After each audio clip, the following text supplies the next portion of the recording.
talk to senior leaders, honestly, right now, off the record, away from the dashboards and, the all hands, the LinkedIn posts, a lot of them are quietly admitting the same thing that something isn't working anymore. The strategies, they still get built. The targets, mostly, they're getting hit. But underneath all of it, something feels off. People are tired in a way that rest doesn't fix. Cultures are fraying in ways the engagement survey or the forms or the activities they aren't catching. And the leadership playbook that used to work, the one most of us learned, uh, it doesn't quite land the way it used to.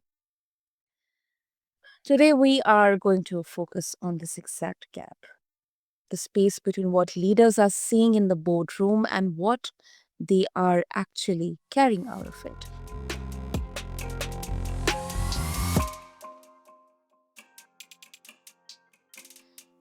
Welcome back to BizBlend. I am your host, Sana, as always, here. And yes, listeners, this is the show where we talk to leaders, founders, entrepreneurs, operators about the real shape of business today, the part that doesn't fit on a slide. And my guest today, let me tell you, listeners, he brings a perspective that very few people in this space carry. So he's a former Royal Marines officer who now works with senior leaders and Fortune 500 organizations on leadership, culture, and also navigating complexity.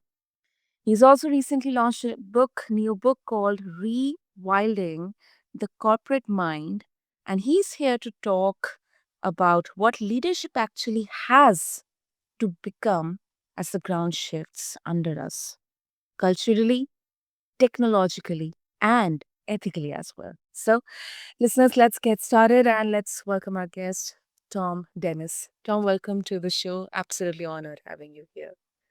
Sana, thank you very much. It's a great introduction. Thom, it kind of so much makes sense. So much makes sense. Not only I am realizing this shift not only through doing the podcasts, but also among people whom I'm seeing now, uh, kind of shifting the way they used to perceive the 9 to 5, call it whatever you want, 9 to 5 corporate job, their career. So I believe that this is actually the very right time to talk about this. So Thom, I would want to start with something that I believe it will land with a lot of leaders listening to us right now. Um, so the way I started the intro, that the organizations, they're sensing something isn't working, even when the metrics are looking good on paper, but it's really getting talked about. Yeah, maybe a few are talking about it, but it's not yet mainstream. So it's a strong claim. But then let me ask you, Thom, what do you think is what do you think senior leaders are misreading here right now about the state of their own organizations? I think that over the last sort of 20 years, uh, particularly with the introduction or the adoption of digital aids, the pressure on people, the pressure on leaders has just grown and grown and grown and grown. And things have to be done uh, in a shorter and shorter time. So I think it was EY did a study last year of senior leaders, and it was something like 65% of leaders were looking for a job which had less stress in it. So uh, it's always been stressful to run your own business. It's always been stressful to be at the top of an organization. You've got so many responsibilities and people to support and numbers to make. Mhm. but things have just been moving faster and faster and faster. And on top of that, there are world events which are um, impacting everybody Yeah, and creating uncertainty. And if you're running an organization, the last thing you want is to be uncertain. exactly. And yet, so what we end up with is a situation where people have got to deal with uncertainty, and that for the physiology of a human being is incredibly stressful. So things we've always said, oh, things are changing. Yes, of course they're changing, but the speed is going up, and the level of input is going up, and more of it is uncertain. So all of those are huge stressors, and it's just getting more and more. Hmm. And I wholeheartedly agree with Tom on this. And um, I mean, I have probably my generations. My people have seen pandemic. People have seen probably the 2008 economic crash. Now we are seeing.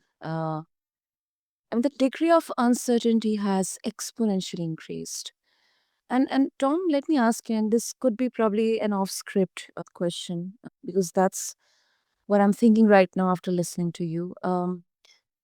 You have seen the different global events happening, and right now we are in such a position where something happening in a different continent, in different, some other end of the world, it will have individual effects.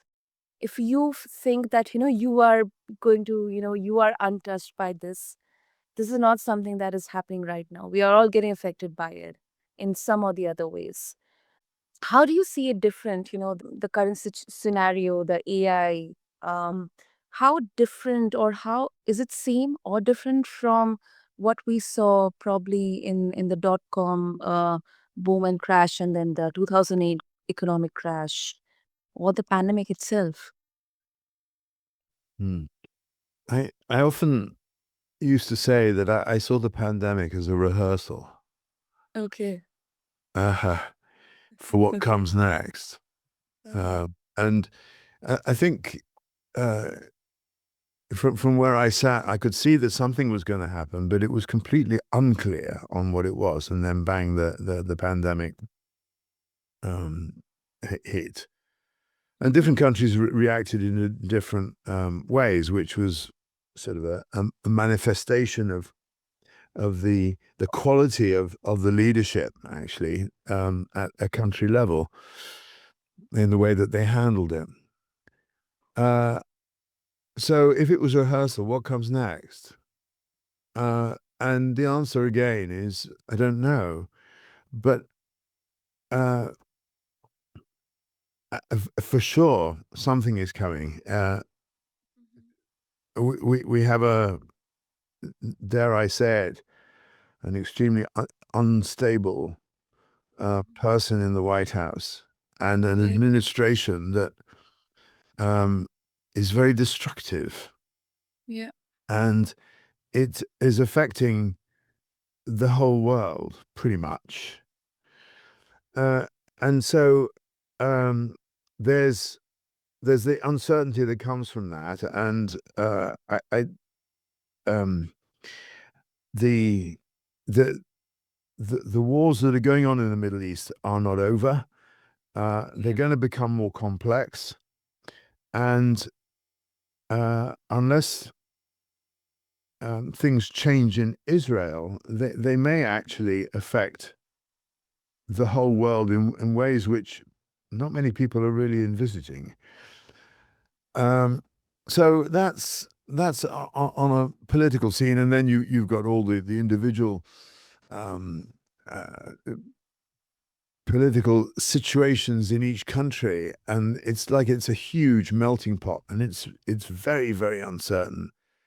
Yep. And I think for some people, they just say, "Oh, look, if they can go on and try and destroy the world, but I've got to run my business. I've got to feed my children. I've got to serve my clients, customers." And for a lot of people, that kind of works. I've always been fascinated how in war zones, business just carries on. You know, people have got to keep living their lives, and things change. The stresses become different.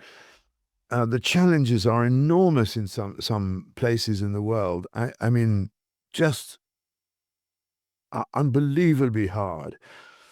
Um, and yet people have to live their lives. And I have this huge respect for the human being. Really, the human, is it the human condition? I don't know. That just um, perseveres.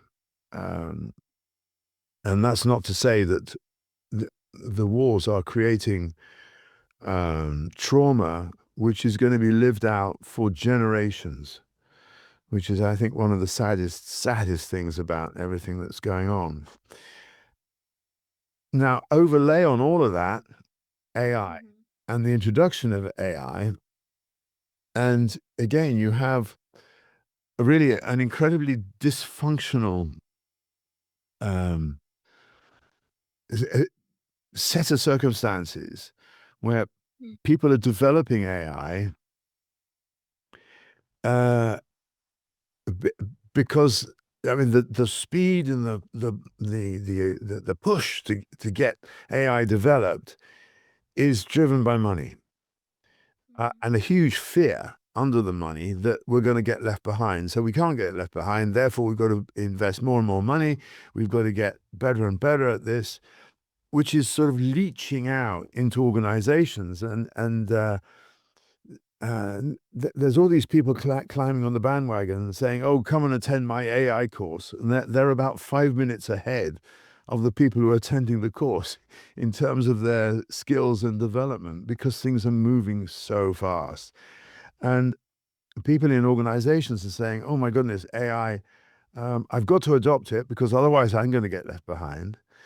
And then they're saying, "Ooh, we can save some money here. We don't need to hire so many people. We can fire a lot of people." But there's very little structure or strategic thinking that's going into the adoption of AI. So that is really causing well, it's causing lots of things, not least anxiety, and more fear amongst the people who say, "Well, hang on a minute, I thought I was a skilled worker, and now I feel threatened, or I've lost my job." Um, so there's some very hard, inhuman decisions being made about the adoption of AI, which are affecting many, many, many people. Um, so that's a that's it's a runaway train, Mhm. and Yeah. uh, most people are saying, "Well, I've got to get on the train because I can't be left behind." But when you are on the train, you don't know where it's going, and it's like you're blindfolded and you're trying to see what's happening, and you don't know.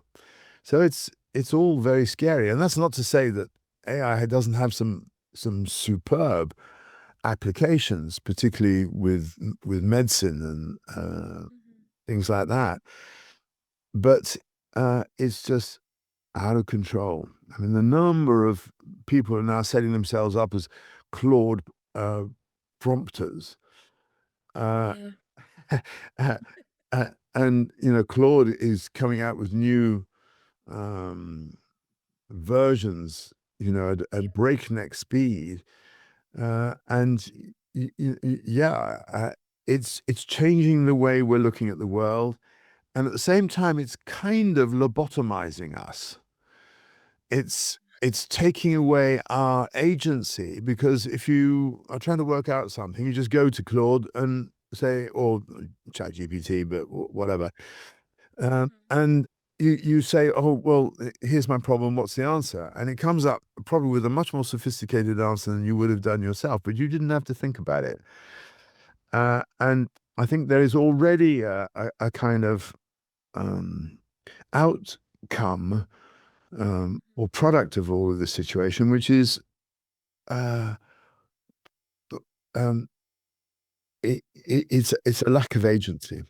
I've said that before, and also it's also a very vulnerable situation, because if you look at the Chinese and what they're doing, they're pretty much at the same level as the Americans, but they're releasing an awful lot of this stuff for free, Yeah. and the towers that ChatGPT, OpenAI, all that Anthropic are building are very fragile. And if they suddenly their financial model crashes, then that's probably going to bring about a world recession, because there's what is it, 45% of the S&P in the States is technology oriented. So we're we're we're we're building lots and lots of very fragile buildings.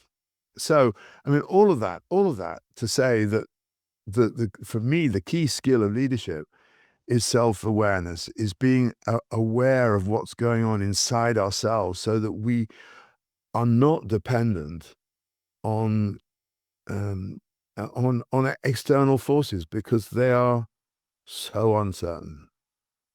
Sorry, that was a long answer. Yeah, I believe it was absolutely necessary, Tom, because this is not just about uh, reading a couple of leadership books and listening to a couple of leadership podcasts and then just doing a few of the steps, and that's it. You are ready for the uncertain times that are they are going on, and yeah, they are coming at you. But I have been keeping myself to whatever capacity I can, updated with what's exactly happening at the global level, and keeping aside the geopolitical, you know, occurrences and happenings and discourse. Um, uh, I recently saw a piece on a video on the latest model, which Claude did not release publicly, actually, because it had the potential. Uh, I think it was Mythos. Yeah, that's the next model they have been working on. Anthropic has been working on, but it has identified bugs in the most secured um, applications and systems, and these bugs were there for almost 2 decades, more than 2 decades. It identified those bugs, and I think all the financial institutions in the West, in fact, in India, in our country also, um, now we have started to think about how secured we are, how vulnerable we are, and does AI have that potential to actually, as you mentioned, Tom, um, what kind of, to what degree we are vulnerable here? And it's not just only about entrepreneurs, founders, or companies, but as the citizens, as a country, how vulnerable we are. What exactly is needed here? Do we need to get on the bandwagon or the latest trends of AI? And I see that all of us, like almost every one of us, getting carried away by this latest trend, this latest version, and what it can do. But in the hindsight, this worry, this fear always exists in the back of my mind that um, yeah, the shiny part is fine, but what dangers are there ahead? What dangers I should be aware about? And I believe, as an entrepreneur founder, especially as you mentioned, home, that self awareness absolutely, absolutely brutally necessary. That's how I'm going to say that. Yes. Okay, Tom. Yeah, I believe this needs a separate episode of its own. But moving on. I would love to ask you about the people um, who are closest to this, the senior team, the middle managers as well. What are they noticing that's not making it up the chain? We have seen events where the middle management, um, they have got affected by the layoffs and a company removing their entire middle management, um, and replacing, probably as per the reports and everything, replacing it with AI. What do you think about this, Tom? Um, my experience of middle management on the whole is, uh, they I don't want to sound too cynical, but they look up at the C-suite, all the executives on that lofty floor in the building where nobody can go except just the executives, and they hear all the notices that come out of that place. Mm-hmm. We've got a new set of values, that are really fantastic, and we've got this new strategy, and we're going to um, do this, or we're going to do that, or we've taken over another company, and now we're integrating them. Um, and I think for a lot of people in organizations, they look at this and they say, "Yeah, yeah, yeah. Look, just keep your head down." Uh, Mm-hmm. and uh, the management in 6 months will change. There'll be a new boss. They'll have a new idea. They'll have new ideas about making an impact. And uh, uh, if we don't sort of get too excited about what's happening, then the chances are it'll change again. So we'll just carry on doing our job. And it's like the there's a feeling that it's like being in a really strong building, and you can hear the storm outside, but you're okay, you're reasonably warm, and you can carry on working. And um, I think one of the sad things in a lot of organizations is that the senior leadership don't go down and talk to the people at all levels in the business. I'm generalizing, of course, because different organizations are made in different ways, and there are a lot more flat organizations than there used to be. Um, I mean, all of these, whatever format of your organization, it it brings its own challenges. But if there is sort of quite a lot of hierarchy, then very often, when there's a problem in the organization, actually the people on the ground floor or the shop floor or whatever you like to call it, they can see exactly what's going wrong, and they can see actually how to put it right. But there's so many levels of management, and they all want to sort of justify their existence, and they all come up with ideas and solutions, and all the solutions create their own. They are the seeds of their own problems that will grow in due course. So I'm describing an organization that tends to be siloed, and the up down communication and sideways communication is insufficient. Um, and in a way, it creates a level of safety further down, because all the crazy things that are going on um, outside, they don't feel a lot of them. And actually, a good leader will be trying to cushion the people that they're responsible for, to protect them from some of the ideas and the inspirations and initiatives that come. But there's a balance to find. I do come across an awful lot of leaders who don't think that people need to know, and actually, it can be very insulting because if people understand the situation, they understand what the objectives, the overall objectives are, they can make all sorts of good initiatives lower down and take a lot of stress out of senior leadership. So, um, I'm painting lots of different pictures here. It's, um, I I think that the days of the leader who knew everything and could make all the decisions have gone. Those days have largely gone. And so, what we need is communication. What we need is respect for people wherever they are. Uh, and and also kind of interest. Well, I suppose that comes out of respect. This a level of interest in um, who are these people working in my organization. What do I know about them? What do I care about them?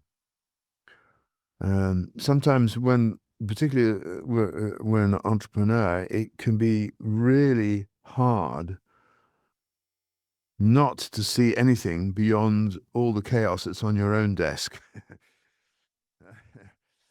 Um, so yeah, um, eh, it's uh, it's a time that there's a lot of fear, there's a lot of anxiety, and there's a lot of pressure, and people need to feel like they're cared for and that they have a clear function that they can get behind and say, "Yeah, that's my job. I'm part of something bigger."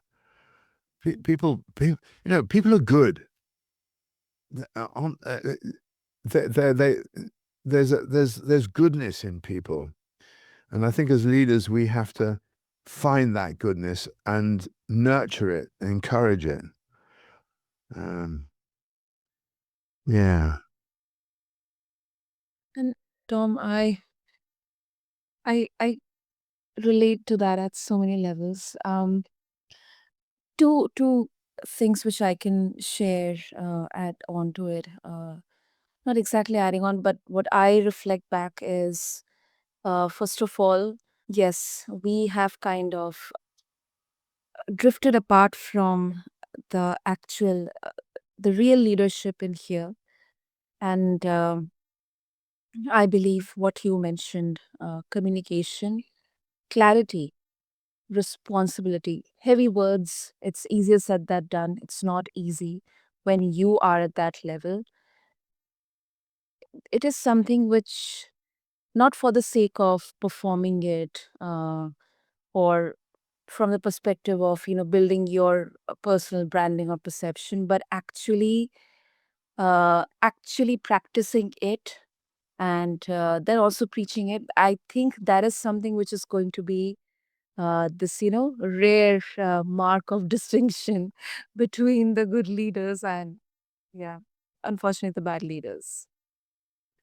Who am I? I mean, who am I to uh, categorize in good or bad? But that's what I also believe personally. If I would have been in that place to whatever capacity it is possible, I would have thought about it. But sometimes I believe, Tom, that and this is something that, in many of the conversations on BizBlend, I got to understand that people are good. They want to do good. Managers, they want to do good for their team, um, and they also want to be a good leader, someone who will also get visibility. But sometimes the system itself, is built in such a way that doesn't let them to be the way they would imagine or think they have to be. It kind of molds you in a different way.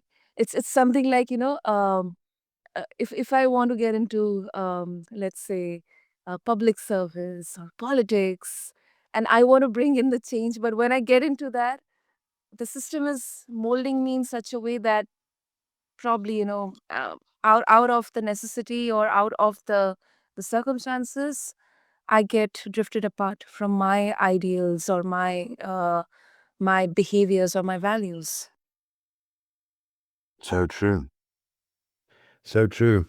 And I think this is a test that we all have in life is um, to, to establish what our values are, and then look at what you said that how are we being molded, and is that okay? And you find, some people, well, they say, "Oh, look, I've just got to earn the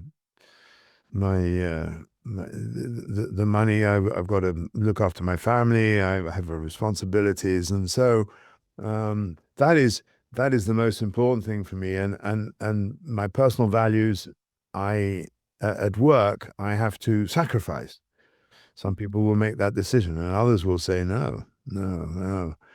And that takes courage, because the chances are that you either have to go into a system with the strength and the determination to change it, or to say, well, this system is bigger than me and I'm not going to be able to change it. I'm going to do it differently. I'm going to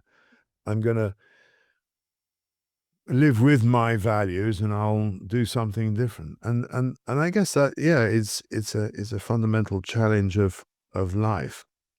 And I don't make anybody wrong for um, the the values that they espouse. Um, well, I mean, there are some that we are seeing lived out in the United States, which are very unfortunate. Um, but I think as an individual, we've got to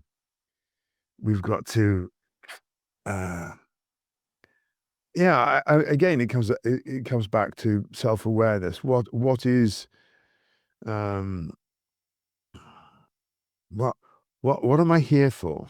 I mean, we could get Mhm. very deep on this. What am I on this planet for? And in this life, um, and not many people actually really ask themselves, I think, that question. But it can be very powerful. I'm speaking to you. You're in really one of the most spiritually oriented, and have the depth of spirituality more than most countries. And yet, actually, I think sadly, an awful lot of people have lost that contact. Um, from a business point of view, it comes down to the word purpose. I think what is the purpose of the organization? And as a leader, I think it's very important to understand that the days of having a purpose of making money only are either gone or are very limited now. We have to have a bigger purpose.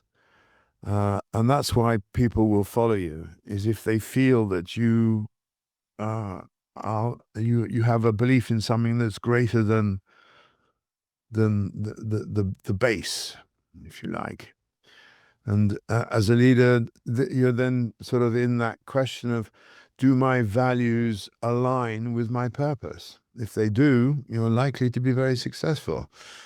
And if they don't, um, you will build a sandcastle instead of a solid building.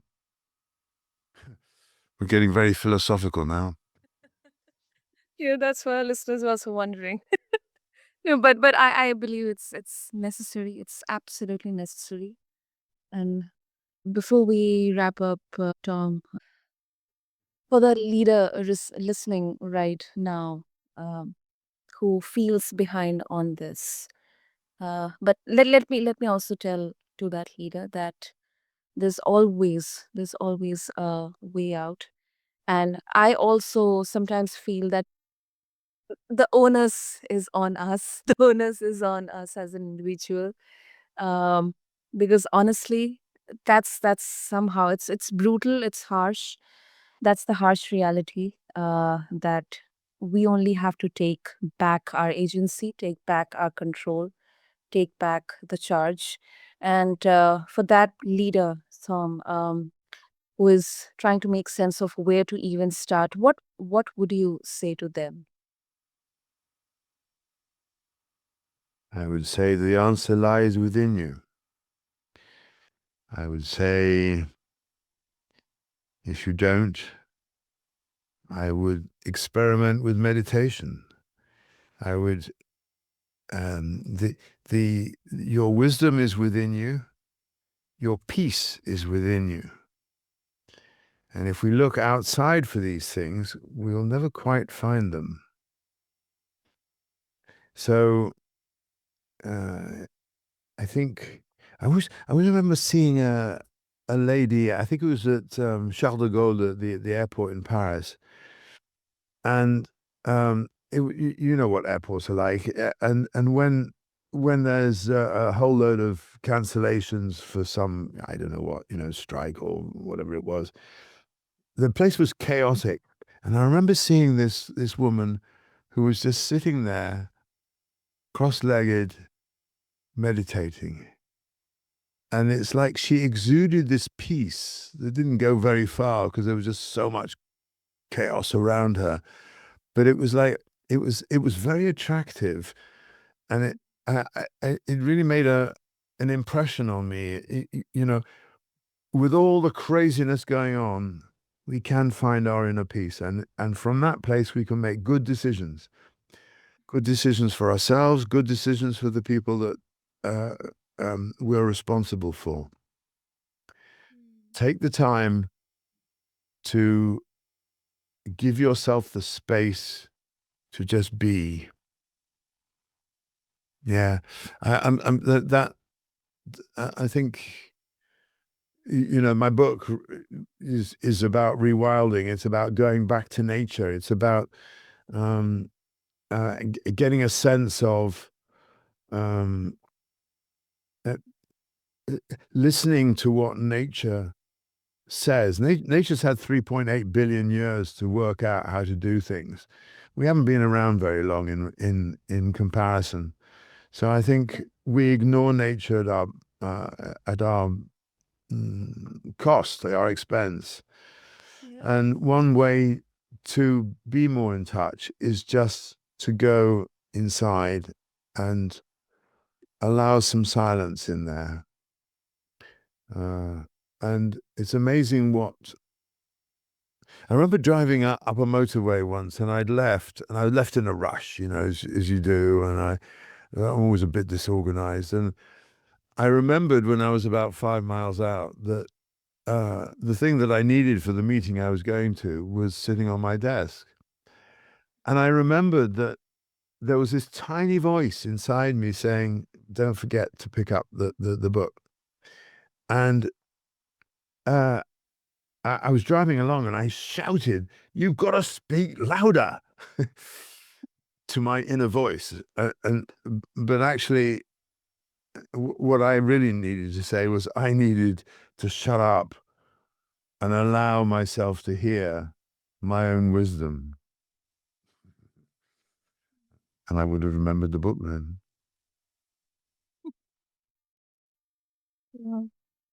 And Tom, for our listeners as well, if they would like to connect further with you, I'm very sure they are having a lot of thoughts right now on their minds. So if they would like to connect with you, get a hold of your book as well, what would be the best ways? Wow. Thank you for that question. I'm fairly active on LinkedIn. I'm just Thom Dennis, Thom Dennis, Dennis. Um, I'm on Facebook and Instagram. On Instagram, it's Thom Dennis Executive Coach. And the book is Rewilding the Corporate Mind. It's available on Amazon. It should be available in your local bookstore. If it isn't, go in and tell them that you want one. and get them to order it. Particularly for those who don't approve of Amazon. Um, so that's I'd love to hear so people's reactions and thoughts, and what kind of nonsense did that fellow talk? Well, okay, be specific about my nonsense, and let's have a conversation. Let's communicate. Let's agree. Let's agree to disagree, um, beautifully. Or I'm not looking for just agreement. I think there's lots of ideas out there, and there's lots of uncertainty, and we have to work through it. And if we can do that together, it's going to be better for everybody. So Such a beautiful thing. Sorry to interrupt, Tom, but that's such a beautiful and uh, it's it's a very I think that's what actually is making sense. I think we are in such a time right now, and oh my goodness, it can get philosophical, but nothing making sense actually is making sense for us. So yeah, let's love to agree to disagree, and let's have um, uh, proper and civilized and profound conversation on this. So yeah, go ahead, Tom. Back to what I said. Well, yeah, I like the word profound. It takes a little time, but we have more time than we think if Hmm. we allow it, and we can give it away so easily. So yeah, yeah. Let's have some conversations. I'd love that. Yeah. Great. And listeners, to facilitate that, I'll make sure that all the details are there in the show notes. So go check out, connect with Tom on LinkedIn, check out his book, Rewilding and Rewilding, and just refer to all the details in the show notes attached along with this episode. And Tom, thank you so much, because this was certainly a very different, unique kind of conversation, that too on a podcast like BizBlend. But one thing I can definitely say is honest, grounded, and of course willing to look at the parts of leadership that don't make it to the mainstream. So thank you so much. Thank you, Sana. It's been a pleasure to be with you. And yes, to all the leaders listening, to everyone, yeah, because we are a leader in some or the other way. Still, for all the leaders, if something in this conversation, or what Tom shared, what we talked about today, it landed with you, made you pause, made you introspect, that's information, and that's a signal. The version of leadership that got you here is not necessarily the one that's going to carry you through the next chapter. So, the most useful thing you can do this week is be honest about that with yourself first before anyone else. And yes, if this episode landed, do share it with more leaders out there and who needs to hear it. And this is host Sana, and I'll catch you in the next episode. Thank you so much.